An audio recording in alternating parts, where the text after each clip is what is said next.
Hello everyone, স্যামজনে একদম নতুন অতিথির আগমন। আপনারা আমার হাতে যে দুইটা জিনিস দেখছেন, এই দুটো দেখে আপনাদের মাথায় এখন এইটাই প্রশ্ন, স্যাম ভাই কি ডিব্বা ডুব্বা নিয়ে হাজির হলেন? ভাই এই জিনিসই কাজে লাগবে আপনাদের। আমরা আজকে কথা বলতে যাচ্ছি দুইটা রাউটার নিয়ে। এগুলো মূলত মেশ টেকনোলজিতে কাজ করে, মেশ রাউটার বলতে পারেন। আপনারা অনেকেই না কমেন্ট করছিলেন, স্যাম ভাই ভালো রাউটারের রিভিউ চাই, যেটা দিয়ে আমি আমার একদম ঘরের কোনায় কোনায় সব জায়গায় রেঞ্জ পেতে পারি, ওয়াইফাই যে কোনো জায়গায় চালাতে পারি। মূলত এই ধরনের মেশ রাউটিং টেকনোলজি দিয়েই এই ধরনের কাজগুলো খুব সহজে করা যায়। তো আজকে আমরা কিউডির M1300 মডেলটা নিয়ে কথা বলতে যাচ্ছি। এই হচ্ছে গিয়ে তার বক্স।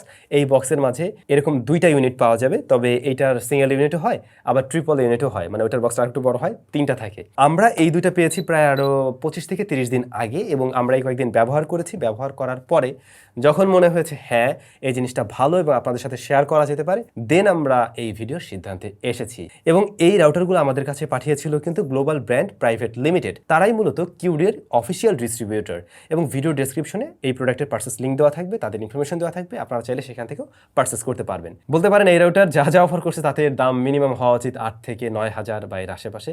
বাট এই রাউটারগুলো আপনারা, এই যে ডাবল ইউনিটের রাউটার, আপনারা পেয়ে যাবেন 6,000 টাকার একটু নিচে। ফার্স্টেই বলবো, মেশ রাউটারটা মূলত যারা কিনা ওয়াইফাইয়ের দিকেই বেশি গুরুত্ব দিয়ে থাকেন, আপনার ওয়াইফাইটাই বিশেষ করে দরকার। যেমন ধরেন আপনি একসাথে অনেকগুলো স্মার্টফোন বাসায় ব্যবহার করছেন, ওয়াইফাইয়ের থ্রুতে ল্যাপটপ ব্যবহার করছেন, কম্পিউটার ব্যবহার করছেন, বা অন্য যে কোনো কিছু ওয়াইফাইয়ের থ্রুতে ব্যবহার করছেন, সেই ক্ষেত্রে মেশ রাউটারটা আসলে রেগুলার রাউটারের চাইতে অনেক বেশি বেটার রেজাল্ট দিয়ে থাকে। মূলত এই মেশ রাউটারের মাঝে যে মেশ ফিচারটা রয়েছে, এটা ওয়াইফাইয়ের একটি ফিচার, যে কাজটা করে প্রত্যেকটা মেশ ইউনিটকে একটার সাথে আরেকটা কানেক্ট করে, এবং কানেক্ট করে হচ্ছে কি ওয়াইফাইয়ের থ্রুতেই। এবং যখন কিনা কানেক্ট করছে তখন কিন্তু এটার রেঞ্জটা বেড়ে যাচ্ছে। ধরুন এই রাউটারটার রেঞ্জ রয়েছে 1500 স্কোয়ার ফিট। হ্যাঁ, এবার এই 1500 স্কোয়ার ফিটের পরে কিন্তু সে আর কোনো কাভারেজ দিতে পারবে না। ধরুন 1100 স্কোয়ার ফিট বা 1200 স্কোয়ার ফিট পরে গিয়ে যদি আপনি এই রাউটারটা সেট করেন, এবং এইটার সাথে এই রাউটারটা হচ্ছে ওয়্যারলেসলি কানেক্ট হবে, তো ওয়্যারলেসলি কানেক্ট হওয়ার পরে ও কিন্তু আবারও 1500 স্কোয়ার ফিট জায়গা নতুন করে দখল করছে। তো আস্তে আস্তে কি হচ্ছে, আপনি রেঞ্জটা বাড়াতে পারছেন। তো এইভাবে আপনি চাইলে বেশ কয়েকটা ইউনিট কানেক্ট করে নিয়ে কিন্তু অনেক জায়গায় আপনি কাভারেজ পেতে পারেন। রেগুলার রাউটারগুলোতে হয় কি, একটা রাউটারে আপনি ব্যবহার করছেন এবং সম্পূর্ণ লোড কিন্তু ওই একটা রাউটারেই গিয়ে পড়ছে। বাট এখানে কিন্তু সেই বিষয়টা ভাগ হয়ে যাচ্ছে প্রত্যেকটাতেই। সুতরাং রাউটারগুলো লং রানে গিয়ে একটা বেটার আউটপুট দিতে পারে, এবং গরম হয়ে গিয়ে হ্যাং করা বা এই ধরনের প্রবণতাও সৃষ্টি হয় না। আবার মজার ব্যাপার হলো, যখন কিনা একটা রাউটার থেকে আরেকটা রাউটার আপনার স্মার্টফোন বলুন বা আপনি নেটওয়ার্ক সুইচ করছেন, সেই বিষয়টাও কিন্তু আপনি মোটেই ধরতে পারবেন না।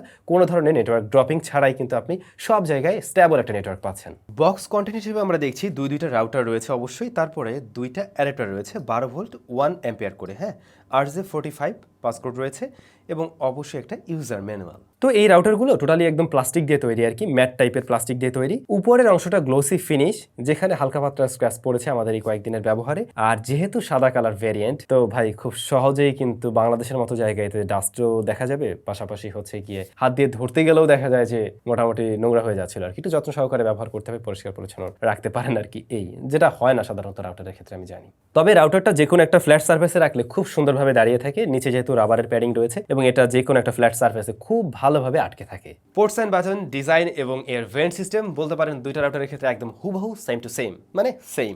বাটন হিসেবে আমরা একটি বাটনই পাবো, যা মূলত সিঙ্ক বাটন হিসেবে কাজ করবে একটা ইউনিটের সাথে আরেকটা ইউনিট কানেক্ট করার জন্য, এবং এটা খুব সহজেই কানেক্ট করা পসিবল। দেন রয়েছে রিসেট পোর্ট, অনেক সময় প্রয়োজন হতে পারে। এরপরে দুইটা ইথারনেট পোর্ট রয়েছে, তবে এগুলো কিন্তু সাধারণ পোর্ট না, এগুলো গিগাবিট পোর্ট। এর মধ্যে উপরে যেটা নাম্বার 2 এ যেটা রয়েছে তা মূলত WAN পোর্ট, যেখানে আপনি ইন্টারনেট সংযুক্ত করবেন। আর নিচের যেটা নাম্বার 1 এ যেটা রয়েছে, এটা মূলত ল্যান পোর্ট। আপনি চাইলে এর সাথে কম্পিউটার কানেক্ট করতে পারেন বা এই ধরনের ডিভাইসগুলো সহজেই কানেক্ট করতে পারেন। আর নিচে রয়েছে এর অ্যাডাপ্টারের জন্য একটি পোর্ট, অর্থাৎ পাওয়ার ইনপুট পোর্ট। আর নিচের দিকটাতে না আমরা ভেন্ট দেখবো, ভেন্টটা বেশ বড়সড়, একদম চারিদিক থেকে সার্কুলার রয়েছে। উপরের দিকটাতেও সেম ভাবে ভেন্ট থাকছে। এইটার মানে এয়ার ফ্লো সিস্টেমটা যথেষ্ট ভালো, নিচ দিক থেকে বাতাস ঢুকে উপর দিয়ে বের হয়ে যাবে। এবং এই রাউটার আমাদের কাছে আছে কিন্তু প্রায় 25 থেকে 30 দিনের কাছাকাছি। এর মধ্যে আমাদের স্টুডিওতে বেশ কিছুদিন চলেছে, আবার রকির বাসায়ও চলছিল। তো আমরা দেখছিলাম না লং রানে গিয়েও এই রাউটারটা খুব বেশি হিট জেনারেট করে না, খুব বেশি না, মানে আসলে এটা গরমই হয় না বলা যায়, একদম হালকা একটু ওয়ার্ম হয়ে থাকে।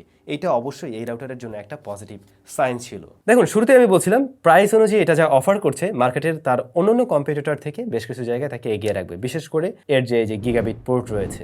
যারা কিনা গেমার রয়েছেন তাদের জন্য কিন্তু এটা একটা বাড়তি সুবিধা হিসেবে থাকবে রেগুলার পোর্টের তুলনায়। যেহেতু এখানে আমরা গিগাবিট পোর্টটা পাচ্ছি, তার মানে কি 1000 Mbps এবং অবশ্যই আপনি স্পিডটা একদম পারফেক্টলি পেলেন। তো যদি কেউ মানে কম্পিউটারে গেমিং করতে চান বা করেন, সেই ক্ষেত্রে আমি বলবো সরাসরি এই রাউটার থেকে কানেক্টিভিটি নেওয়ার জন্য, অথবা আপনি কনভার্টারের মাধ্যমে কানেক্টিভিটি নিতে পারেন। ওই যে একসাথে অনেকগুলো সুইচ ব্যবহার করা যায়, সেভাবেও কাজটা করা যেতে পারে। কিন্তু সেই ক্ষেত্রে আমার মনে হয় যে কিছুটা হলেও আমরা এখানে ড্রপ দেখতে পারি আর কি। বাট সরাসরি এর থেকে কানেক্ট করলে আশা করছি আপনি রেজাল্ট আরও বেটার পাবেন।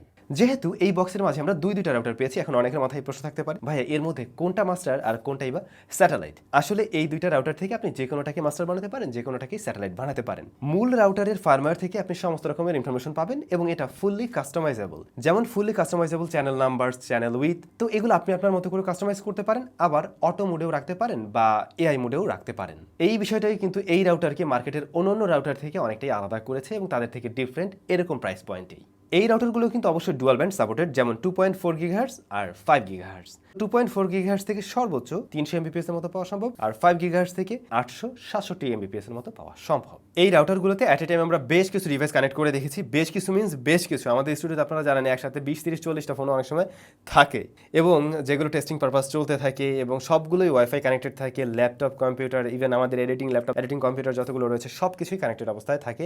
এই অবস্থাতেও দেখছিলাম এই রাউটার খুব ভালোভাবে প্রেশার নিতে পারছে এবং মানে ওই যে খুব বেশি গরম হয়ে গিয়ে পারফরমেন্স ড্রপ করছে, অনেক সময় দেখা যায় যে হ্যাং করে যায়। এই ধরনের প্রবলেম কিন্তু এখন পর্যন্ত ফেস করিনি আমরা। যদিও আমাদের ব্যবহারের সময়সীমাটা অনেক বেশি ছিল, এমন না, 25 দিনের মতো আর কি। তো সেই জায়গা থেকে এরকম একটা রেজাল্ট পেয়েছি। তো এই রাউটারগুলো যাতে লং রানে একটা ভালো রেজাল্ট দেয় এবং অবশ্যই পারফরমেন্স একদম স্টেবলভাবে ধরে রাখতে পারে, পাশাপাশি মিনিমাম ল্যাটেন্সিতে যাতে তার রেজাল্টটা দিতে পারে, এজন্য এর মাঝে রয়েছে ডুয়াল কোর একটি সিপিইউ, পাশাপাশি থাকছে 16 MB ফ্ল্যাশ মেমোরি এবং 128 MB র্যাম। Cudy M1300 এই রাউটারটি কোম্পানি ক্লেম করছে কভার দিতে পারে 3200 স্কোয়ার ফিট জায়গা, বিশাল জায়গা অবশ্যই। তবে এই টেস্টগুলো হয়ে থাকে সাধারণত একটু ওপেন স্পেসে বা একদম ম্যাক্সিমাম রেঞ্জ বলতে পারেন এইটা। বাট আমরা যখন আসলে বাসা বাড়িতে ইউজ করি, অনেক সময় দেখা যায় যে বাসা বাড়ি অনেক চিপা চাপা জায়গা থাকে বা একটা রুম থেকে আরেকটা রুমে যেতে গেলে অনেক সময় চিপা একটা জায়গা দিয়ে এরকম, বিশেষ করে আমার স্টুডিওটাও সেরকম। তো আমরা টেস্ট করে দেখছিলাম মোটামুটি 2600 থেকে 3000 স্কোয়ার ফিটের মধ্যে এইটা ঠিকঠাক একটা রেজাল্ট দেয়, একদম ভালো একটা রেঞ্জ পাওয়া যায়, তখন কোনো ধরনের প্যারা খেতে হয়নি। ইভেন এই টেস্টিংয়ের জন্য আমরা রকির বাসায়ও পাঠিয়েছিলাম যে আসলে কোনো ধরনের সমস্যা হয় কিনা। স্টুডিও প্লাস ওর বাসা আমরা দুটো জায়গায় টেস্ট করে দেখছিলাম। তো আমাদের মতামত এটাই যে 2600 থেকে 2800-3000-এর মধ্যে এটা একদম পারফেক্ট রেজাল্ট দিয়ে থাকে। আবার একটা রাউটার থেকে যখন আরেকটা রাউটারে আমাদের স্মার্টফোন সুইচ করছিল বা ল্যাপটপ, কম্পিউটার যেটাই বলুন না কেন, ধরুন এক রুম থেকে আরেক রুমে যাচ্ছি, এই জায়গাটার যে ল্যাটেন্সি বলুন বা একটা থেকে আরেকটা যে সুইচ করছে, এইটা নিয়ে কিন্তু কোনো ধরনের প্রবলেম আমাদের ফেস করতে হয়নি একবারও।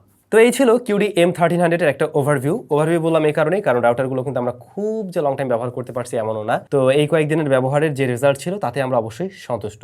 প্রাইস টু পারফরমেন্স একদমই সন্তুষ্ট করার মতো ছিল, এটা মানতে হচ্ছে। তবে তারপরও যে সমস্ত জায়গায় তারা আরেকটু ইমপ্রুভমেন্ট নিয়ে আসতে পারে, আমি জানি না এটার অন্য কালার ভ্যারিয়েন্ট হয় কিনা। যেহেতু আসলে সাদা কালার দেখতে অবশ্যই সুন্দর লাগছে, কিন্তু অন্য কালার ভ্যারিয়েন্ট থাকলে হয়তো এতটাও নোংরা হতো না সহজে। দ্বিতীয়ত তারা চাইলে মনে হয় একটা অ্যাপ ডেভেলপ করতে পারে, কিউডি নিজস্ব যদি কোনো একটা অ্যাপ চলে আসে, সেটা দিয়ে আমরা খুব সহজেই আরো কন্ট্রোল নিতে পারবো। যদিও এটা অনেকের ক্ষেত্রে হয়তো প্রয়োজন হচ্ছে না, বাট থাকলে পর আরেকটু আমার মনে হয় ইউজার ফ্রেন্ডলি হয় ব্যাপারটা। আর প্রাইস নিয়ে আসলে আমি কথা বলছি না, কারণ মার্কেট কম্পেয়ার করতে গেলে ওদের প্রাইসটা কমেই আছে, মানে সবার থেকে তুলনামূলকভাবে কম, ফিচার দিয়ে আর কি বেশি। এখন এই কয়েকদিনের ব্যবহারের রেজাল্ট তো খুবই ভালো। আমি নিজে চিন্তা করছি এই রাউটারগুলো আমার স্টুডিওতে ব্যবহার করব। তো যেহেতু আমার স্টুডিও আসলে দুইটা লাইন, মানে দুইটা ইন্টারনেট কানেকশন আমি ব্যবহার করি, একটা অলরেডি ব্যবহার করছি টিপি লিঙ্কের, আর এইটা আমি ব্যবহার করতে চাই আরেকটা লাইনের সাথে। সেক্ষেত্রে আমি আশা করছি লং রানে গিয়েও বুঝতে পারবো এটা রেজাল্ট কী হয়। কখন আমি গ্রুপে অবশ্যই একটা পোস্ট করে আপনাদের জানাতে পারবো যে এগুলোর রেজাল্ট কী রয়েছে। আসলে এই ধরনের রাউটার বা এই ধরনের নেটওয়ার্ক সিস্টেম নিয়ে আমাদের খুব একটা কাজ করা হয় না বা খুব একটা রিভিউ আপনারা পাননি। তো আপনাদের রিকোয়েস্টের কারণে আমরা আজকে আসলে এই ভিডিওটা তৈরি করছি। আশা করছি এটাতে আপনারা অনেকেই হেল্পফুল হবেন। তবে বাংলাদেশে কিন্তু এই ধরনের আরও বেশ কিছু চ্যানেল রয়েছে যারা সরাসরি রাউটার নিয়েই কাজ করে থাকে, তাদের থেকেও আপনারা নিশ্চয়ই দেখবেন, যেহেতু আমাদের চ্যানেলগুলোতে এই ধরনের ভিডিওগুলো পান না। সেই ক্ষেত্রে রেগুলার এই ধরনের নেটওয়ার্কিং ডিভাইসগুলোর সাথে আপডেটেড থাকতে পারবেন। আপনাদের কাছে আজকের ভিডিওটা কেমন লেগেছে, একটু ভিন্নধর্মী কিছু ছিল, অবশ্যই কমেন্ট করে জানাবেন। আপনাদের সাথে নিশ্চয়ই আবারও দেখা হবে স্যামজনের নতুন কোনো ভিডিওতে, নতুন কোনো সময়।